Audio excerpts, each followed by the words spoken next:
Muy bien, siguiente tema, políticas contables. Esto está en la NIC 8, denominada Políticas contables y cambios en estimaciones y errores. Muy bien, ¿de qué se trata esta norma? Tiene como objetivo primordial brindarle a las empresas los modelos, ¿verdad?, de aplicación y selección de políticas contables, que son los principios, bases, convenciones, reglas y procedimientos específicos que las empresas adoptan en la elaboración de sus estados financieros. Entonces, la norma lo que nos da es criterios para seleccionar esas políticas, qué información se revela en los estados financieros y cómo se tratan cambios en estimaciones y políticas, y asimismo el manejo de los errores contables que se susciten y que se detecten. La norma tiene como objetivo además realzar la relevancia y fiabilidad de los estados financieros. ¿Qué significa esto? O sea, presentar a través de las políticas contables que aplique los aspectos relevantes y que además los estados financieros gocen de fiabilidad, es decir, que sean confiables, que puedan ser utilizados para la toma de decisiones. También permite la aplicación de políticas contables que haya comparabilidad, puesto que una de las ideas de la norma es mantener uniformidad en la aplicación de políticas contables, permitiendo cambios en las políticas no de manera antojadiza para las empresas, sino cuando se cumplan algunos requisitos que están en la misma norma.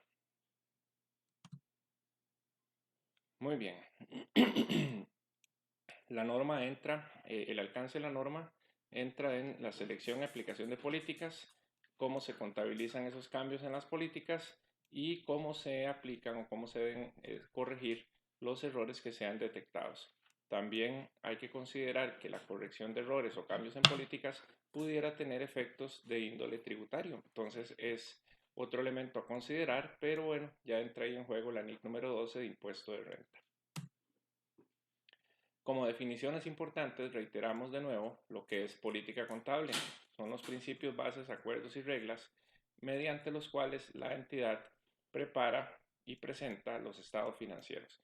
Entonces, esas políticas en su mayoría están dentro de cada norma específica, es decir, la NIC 16 tendrá la de activo fijo, la NIC 40 de propiedad de inversión, la NIF 16 lo que son arrendamientos. Entonces, no hay que tal vez sentarse a inventar mucho porque muchas de esas políticas ya están establecidas previamente. Lo que sí hay que considerar son políticas contables o aplicaciones de principios que estén más que todo vinculados a las legislaciones de cada país, principalmente legislación de carácter tributario. Cuando hay cambios en las estimaciones es porque sucede ¿eh? alguna condición nueva en el proceso de la selección de estas políticas. Por ejemplo, una empresa que tenga una política contable de estimar 3% de incobrables, pudiera ser que la estadística real ya nos esté logrando bajar ese porcentaje de 3 a 2%, por ejemplo. Entonces es un cambio en una política, pero está fundamentado en un hecho real, en una condición de actualidad. No es solamente porque la empresa decidió bajarlo. Tiene que haber siempre una justificación y en orden de prioridad, para adelantarnos un poquito, dice que un cambio en política contable es permitido si una ley obliga a que eso se haga, si hay un cambio en la normativa contable internacional que lo permita, o si ese cambio de política logra que los estados financieros sean más confiables, que se revele información más exacta. Es decir, el cambio en las políticas no puede ser antojadizo.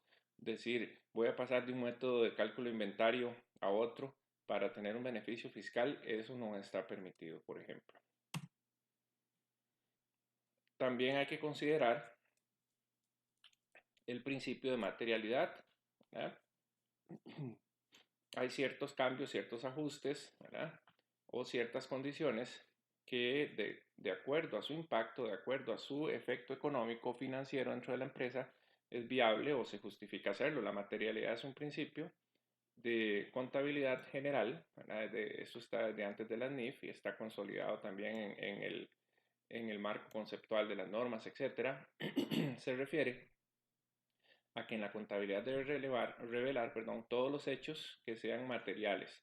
Es decir, que si usted deja de revelar una condición, una cuenta, una nota, una partida, esa, digamos, omisión de información pudiera generar una opinión distinta o pudiera hacernos tomar una decisión equivocada.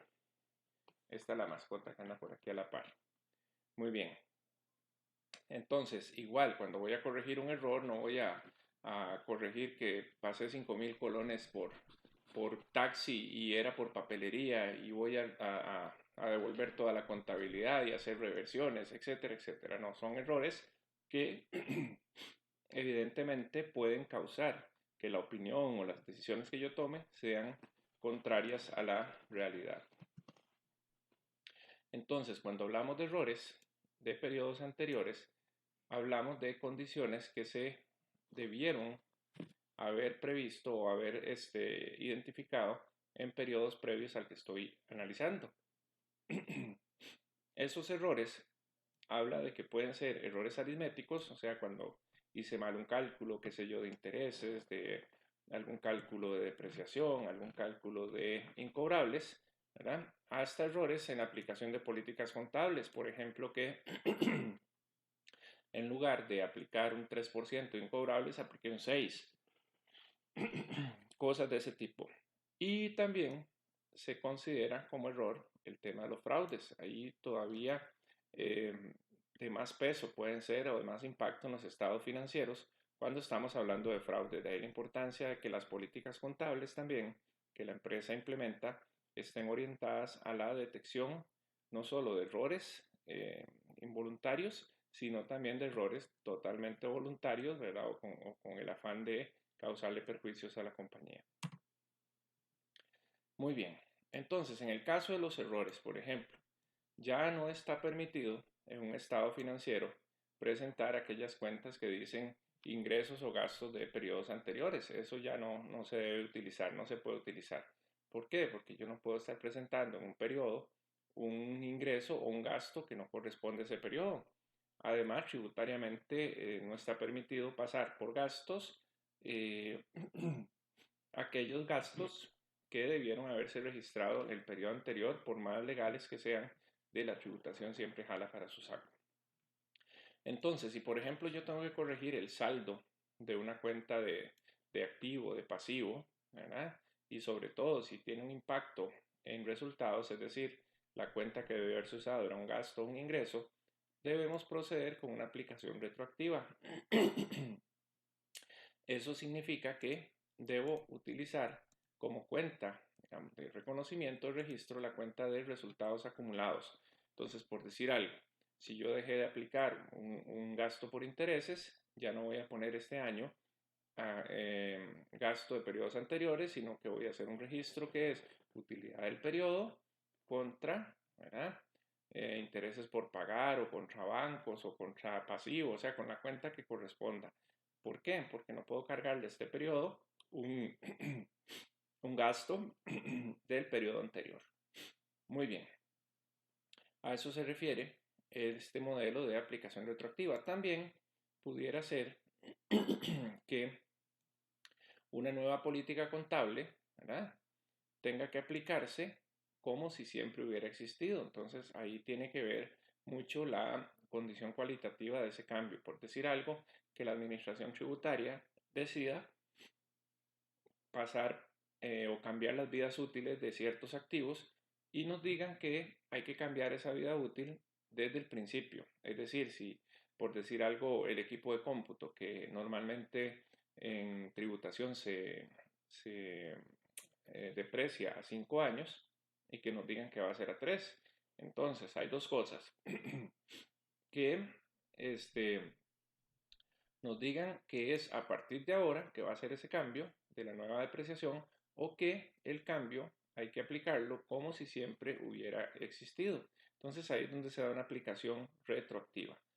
Y la reexpresión retroactiva, este otro segundo concepto que está por acá, tiene que ver con ir a corregir a periodos anteriores situaciones que estoy registrando este periodo a efectos de que haya comparabilidad. Entonces la reexpresión tiene más que ver con errores. por decir algo, si dejé de registrar esos intereses que mencionaba ahora, ese gasto de intereses no va a ser del 2020, por ejemplo, sino que va a ser un gasto del 2019. Entonces, ¿cómo hago? En el 2020 voy a hacer el registro, utilidad retenida, que es esa cuenta de gasto, digamos 100, contra intereses por pagar, por ejemplo. Pero cuando estoy comparando los estados de resultados del 2019 y el 2020, sí debo sumar esos 100 al gasto financiero del 2020, del 2019, perdón, porque en ese momento sí fue gasto de ahí, aunque a nivel contable lo pasé este periodo a utilidades retenidas para no inflar, digámoslo de esa manera, el gasto de este periodo. Muy bien, ¿cuándo es impracticable o cuál es el principio de esto de impracticabilidad retroactiva? Ok, es cuando definitivamente hay un cambio en una política, pero que, aunque sea retroactivo, para mí resulta imposible determinar cuáles hubieran sido los efectos en periodos anteriores. ¿Por qué? Porque pueden ser cambios de carácter, digamos, inflacionario de ese tipo que me generan ajustes a un periodo anterior, pero que las condiciones de ese periodo anterior no son las mismas de hoy. O por decir así, vamos a aplicar una revaluación retroactiva, digámoslo de esa forma. Es muy complicado irse a periodos anteriores y decir, bueno, ¿cuánto valdría hacer un avalúo? Estamos en 2020, hacer un avalúo que diga avalúo según los términos del año 2016. Entonces, es difícil, ¿por qué? Porque las condiciones del 2016 son diferentes a las del 2020. Entonces, qué sé yo, un terreno que estuviera en una zona un poco alejada, hace 5 años, no había tanto comercio, tanto edificio a su alrededor, etcétera, carreteras o autopistas, pero en este momento, en 2020, sí lo hay.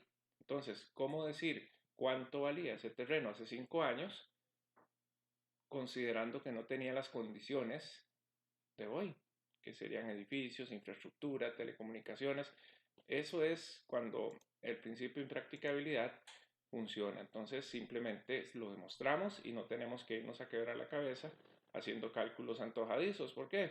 Porque ese tipo de cosas o situaciones implica suposiciones subjetivas para aplicar los cambios, o sea, pensar en qué hubiera pasado si aquí, qué hubiera pasado si allá.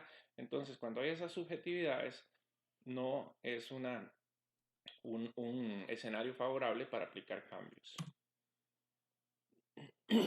Ahora bien, cuando la aplicación es prospectiva, o sea, a futuro, se refiere a que el cambio de esa política es a partir de ahora. Les ponía ese ejemplo de la depreciación, que no digan, bueno, cambió la vida útil o cambió la tasa de depreciación a partir de ahora. Entonces, lo que ya pasó, pasó. ¿Ok? Y eso va a afectar periodos futuros únicamente. Muy bien, ¿cómo selecciono y aplico las políticas contables? Todas las transacciones que haga la empresa, ¿verdad?, tienen que hacerse aplicando la norma o interpretación correspondiente. Por eso les decía que tal vez no hay que quebrarse mucho la cabeza inventando políticas, sino que en la misma normativa contable las encontramos.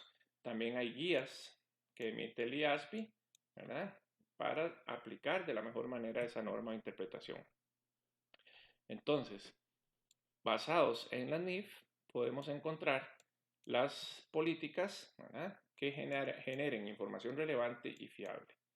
No necesitan, dice, ser aplicadas si no es significativo. O sea, no todas las empresas tienen que aplicar todas las normas. Y además, si dentro de la empresa la aplicación o no de esa norma no trastoca el principio de materialidad, tampoco es tan relevante aplicarla. Sin embargo, ¿verdad?, por un asunto también de mantener uniformidad, podemos optar, aunque la política contable no tenga mayor impacto en los estados financieros, podemos optar por aplicarla para ir haciendo las cosas debidamente. Muy bien, ¿cómo la selecciono? ¿Qué pasa si estamos frente a una condición en la que no hay una norma o interpretación? Entonces dice acá que la gerencia, ojo, por eso es importante subrayar esto. La gerencia es la encargada de las políticas contables, o sea, la alta administración no es el contador, no es el departamento de contabilidad el que debe fijar las políticas, es una tarea de nivel empresarial. Muy bien. Entonces, cuando no tenemos una norma que enfrente la condición a la cual queremos fijarle una política contable, ¿verdad? La empresa o la gerencia, como ven acá, debe aplicar su juicio para aplicar esa política contable. ¿Ok? Entonces, características de una política contable que debe generar la empresa a lo interno. Dice que presente, o sea, que esa política genere la presentación de forma fidedigna de la situación financiera, el desempeño financiero y los flujos de efectivo de la entidad. O sea, que de verdad apunte a generar estados financieros fiables, estados financieros comparables, estados financieros que nos sirvan para tomar decisiones y que presenten la verdadera imagen de la empresa, que reflejen la esencia económica de las transacciones. Es decir, si voy a contabilizar un arrendamiento, que la política sea basada en una norma relacionada con arrendamientos para que refleje su esencia económica, o sea, la realidad económica de lo que estoy contabilizando, que sean neutrales. O sea, las políticas contables no pueden ser condicionales, es decir, si me baja los impuestos la aplico, si me sube los impuestos no la aplico. No, no, de esa forma no pueden ser. Que sean prudentes, o sea, que se cumpla ese criterio prudencial o de conservatismo, ¿verdad? Que sean condiciones debidamente valoradas y registradas en su mejor dimensión. Ahora bien, dependiendo del tipo de empresa, también la gerencia puede considerar pronunciamientos recientes de otras instituciones, ¿verdad? Que emiten normas, literatura, prácticas comunes. Por ejemplo, acá en el país, el sector financiero basa muchas de sus políticas contables en los manuales que para ello emite la SUGEF. En otros países, por ejemplo en Estados Unidos, el sector hotelero tiene su propio marco normativo que se llama el USALI. Ahí es donde está todo el modelo contable para hoteles, manejo de costos, manejo de alimentos y bebidas, administración de los hoteles, tiene sus propios indicadores financieros, etcétera. Entonces es importante también apoyarnos en normativa técnica adicional a la que conocemos como NIF. Muy bien, es importante que las políticas contables que yo aplique conserven uniformidad, es decir, políticas contables que yo pueda aplicar, ¿verdad?, para las transacciones en todo momento y en distintos periodos, salvo que una norma o interpretación permita, ¿verdad?, permita que haya ajustes o cambios. ¿Ok? Muy bien, entonces es importante considerar también que hay normas, ¿verdad?, que exigen o permiten establecer categorías de partidas para las cuales podría ser apropiado aplicar diferentes políticas. Entonces, les pongo un ejemplo. Está permitido, de acuerdo a la NIC 16 de activos fijos, que yo le aplique diferentes vidas útiles a componentes de un mismo activo. Por ejemplo, un edificio, yo le puedo aplicar una vida útil a lo que es el edificio como tal, las paredes, la obra gris, eso, y otro modelo de depreciación a los equipos, ascensores, plantas eléctricas, cableado eléctrico, cableado de telecomunicaciones, porque tienen vidas útiles diferentes. Entonces, yo podría poner una política de depreciación diferenciada en este caso. Cuando hay cambios en las políticas contables, ¿qué es lo que pasa? Tengo que verificar si ese cambio está requerido por una norma, ¿verdad?, y si provoca que los estados financieros me den información más fiable y relevante. Es decir, todo cambio en políticas contables debe ser para mejora, ¿verdad? No pueden ser cambios en políticas contables simplemente, como decía Betty, para maquillar estados financieros o para lograr algún beneficio de índole tributario. Hay que tener mucho cuidado con esos cambios. No pueden ser antojadizos. Con respecto a la aplicación retroactiva, que ya vimos la definición, pero aquí está la parte aplicativa de la misma, ¿verdad? Entonces, cuando yo voy a generar una aplicación retroactiva, ya lo decíamos, afectamos las cuentas de patrimonio, en este caso resultados de periodos anteriores, cuando en el periodo actual estoy haciendo un ajuste a partir de pérdidas y ganancias que debieron haberse registrado en periodos anteriores. Entonces, se afecta la utilidad del periodo o la utilidad acumulada y la respectiva cuenta, ya sea de activo, perdón, de pasivo o de patrimonio, también podría ser un ajuste al superávit, por ejemplo. ¿Ok? Entonces, hay que indicar, ¿verdad? Hay que hacer una especie de conciliación de todos los ajustes que yo le hice a la utilidad de periodos anteriores, producto de ajustes que debieron haberse hecho en dichos periodos. ¿Qué debo revelar? O sea, en las notas a los estados financieros, ¿verdad? Es importante que cuando yo aplico por primera vez una norma o interpretación, ¿verdad? Indique si está teniendo efecto en el periodo corriente, o sea, periodo actual, o en alguno anterior, ¿verdad? Salvo que fuera, de nuevo, impracticable o que tuviera efecto en futuros periodos. Es decir, este periodo la entidad adopta o toma la siguiente política contable, tal y tal y tal, tiene efecto así, hacia atrás, o tiene efecto nada más prospectivo. Debo indicar qué norma es la que me está haciendo cambiar esa política o establecerla porque es nueva. Ahora bien, si hay un cambio muy abrupto en una política contable, no estoy frente a un cambio en política contable, es una nueva política contable.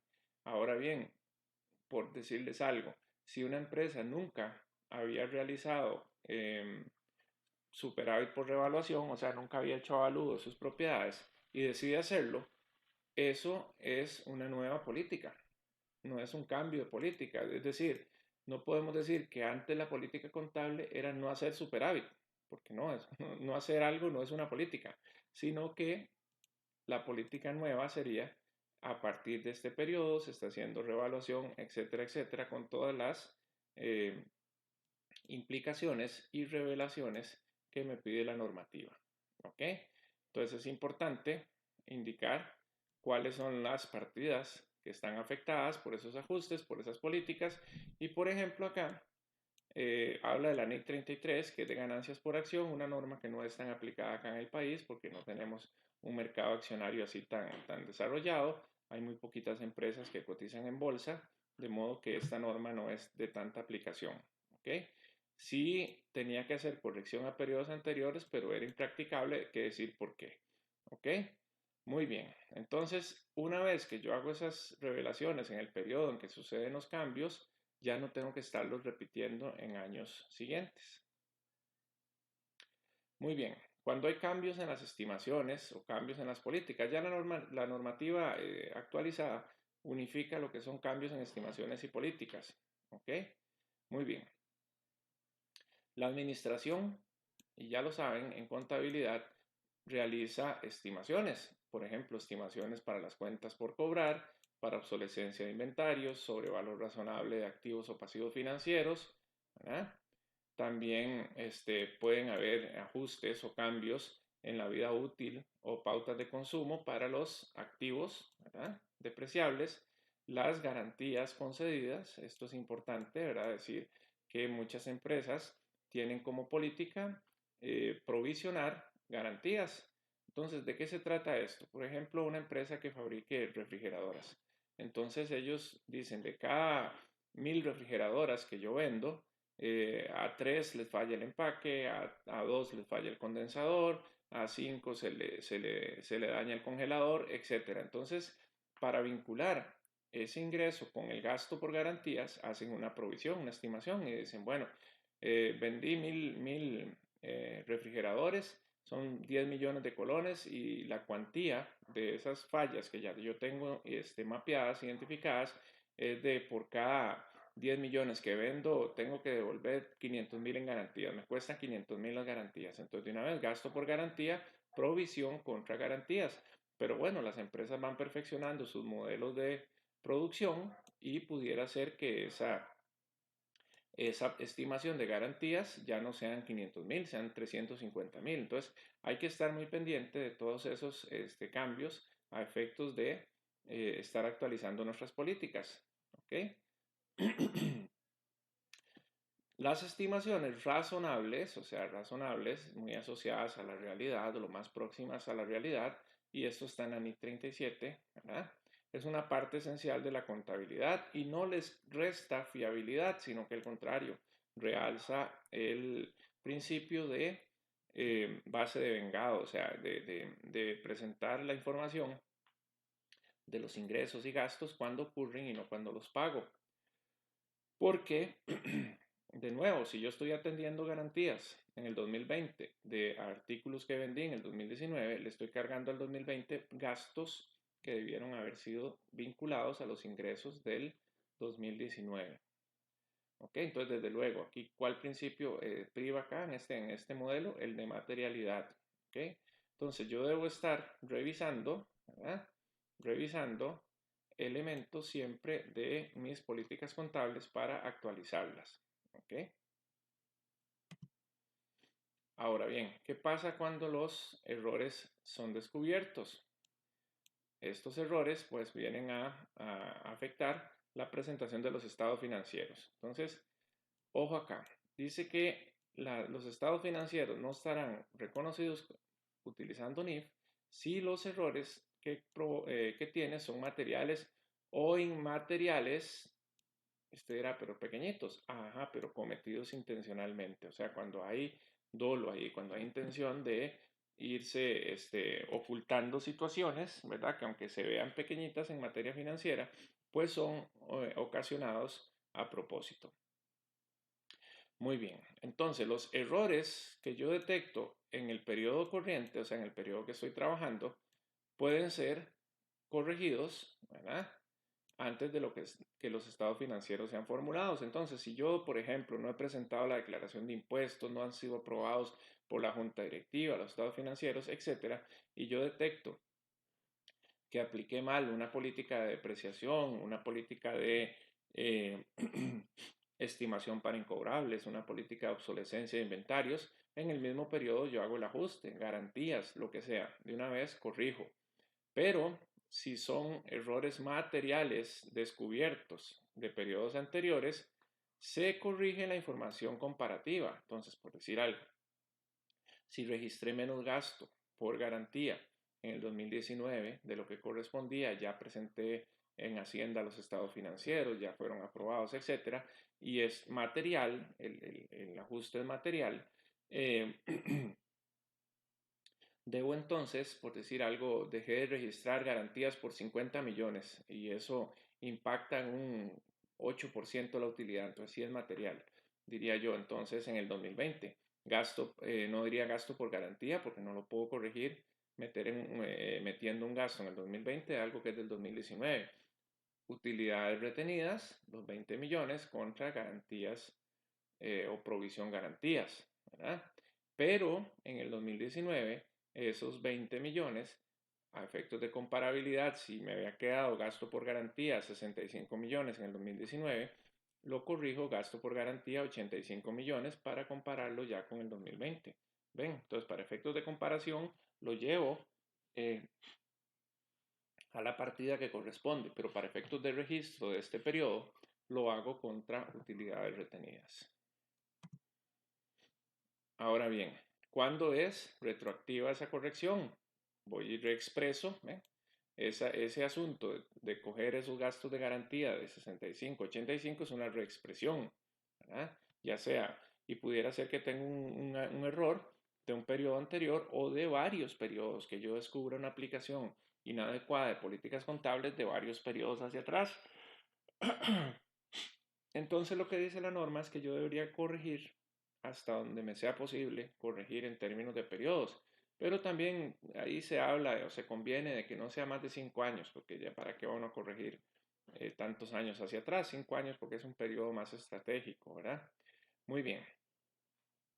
Entonces ese es el eh, cuidado que hay que tener a la hora de ir a hacer la reexpresión con los errores. ¿Qué limitaciones tiene la reexpresión retroactiva? ¿Verdad? Entonces dice, el error se corrige a un periodo anterior, ¿verdad? Mediante reexpresión retroactiva, salvo que sea impracticable, eso lo hemos visto mucho, determinar los efectos de ese error en periodos anteriores. ¿Qué otras limitaciones? Dice que si es impracticable, ¿verdad? Se reexpresa solamente, ¿verdad? El saldo dentro del periodo más antiguo que sea posible. O sea, si no me puedo echar muy para atrás, por lo menos en el que sea posible hacer la reexpresión. ¿Ok? Muy bien, esa corrección no se incluye en el resultado del periodo, insisto mucho acá, ¿verdad? ¿Por qué? Porque es algo que debió haberse registrado en periodos anteriores, ¿ok? Sobre errores, ¿qué debo revelar? ¿Verdad? La partida que se afectó, si impacta el tema de la NI 33 de acciones, ¿verdad? Si es impracticable hacer la reexpresión, ¿verdad? Y solamente se revelan en el año en que están haciéndose las correcciones. No tengo que ir después de esto todos los años a volver a poner el error, el error, el error. Muy bien, esa sería la parte de la NIC 8 que estamos presentando. Espero que también sirva para darle el marco teórico que ustedes requieren a efectos de cumplir con nuestro programa de contabilidad 4.